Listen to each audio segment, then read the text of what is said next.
Hi guys! For today's video, sweet and sour fish fillet naman ang lulutuin natin ngayon. Pang resto quality na ulam pero kayang-kaya nyong gawin sa bahay. Kaya di na natin patatagalin pa at sisimulan na natin ang pagluluto. So ang ginamit kong isda dito ay itong frozen na tuna portion. Ito na yung pinaka-convenient na fillet na nakita ko dito sa amin. At yes, hindi lang po ito pang kinilaw, pwede rin po itong pang sweet and sour. Isa-slice lang natin to into bite-sized pieces. At nga pala, pwede rin kayong gumamit dito ng cream dory na fillet. Hindi lang talaga kasi kami mahilig sa cream dory kaya itong tuna na lang yung gagamitin namin. So after natin yung ma-slice, isison lang natin ng konting asin at black pepper. Maglalagay din tayo ng konting all-in-one seasoning, isang itlog, at 1/4 cup ng cornstarch. Tapos ay haluin natin itong mabuti.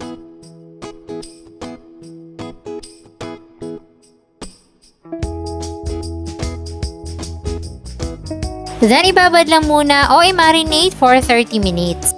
I-ready lang muna natin yung ating sauce. Meron tayo ditong 1/2 cup ng banana ketchup, 1 tablespoon ng toyo, 3 tablespoon ng white vinegar, 1/2 cup ng tubig, at 3 kutsara ng white sugar. Haluin na lang natin itong mabuti hanggang sa ma-dissolve yung asukal.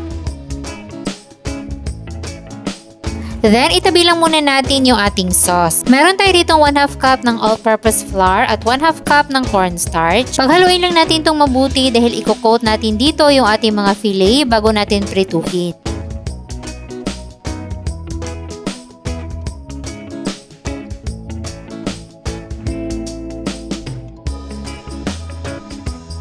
Pagkatapos natin itong ma-coat ng harina ay i-deep fry na natin to sa mainit na mantika. Then, antayin na lang natin itong maluto. Make sure na lutong-luto yung ating isda.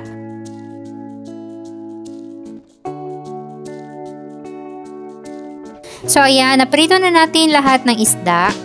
Isa lang na natin sa kawali yung ating nagawang sweet and sour na sauce. Tapos, antayin na lang natin itong kumulo. At kapag ganitong kumukulo na, pwede na natin ilagay yung ating fried na isda. I-coat lang muna natin ng sauce.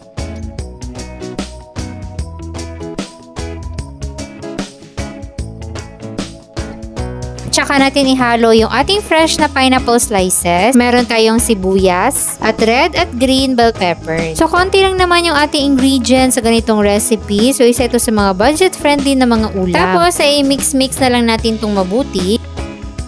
At syempre, para talagang resto-resto ang dating, maglalagay tayo dyan ng sesame seeds.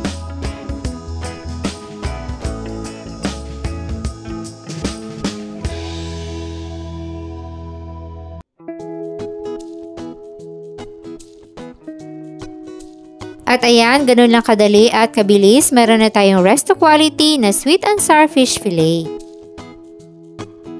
Naku, pwedeng-pwede ito sa mga special na okasyon. Kaya ano pang hinihintay mo, subukan mo na magluto nito. Meron tayong kompletong listahan ng mga sangkap dyan sa baba.